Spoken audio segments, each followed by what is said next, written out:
Did you know that some people sneeze when they are exposed to bright sunlight? It's called the photic sneeze reflex, or ACHOO syndrome, and it's more common than you might think.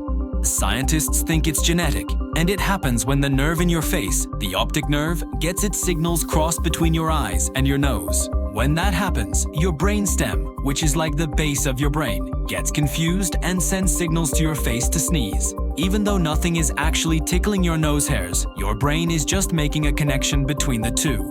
This reflex can run in families, so if your parents or siblings sneeze when they are exposed to bright light, you might be more likely to do it too.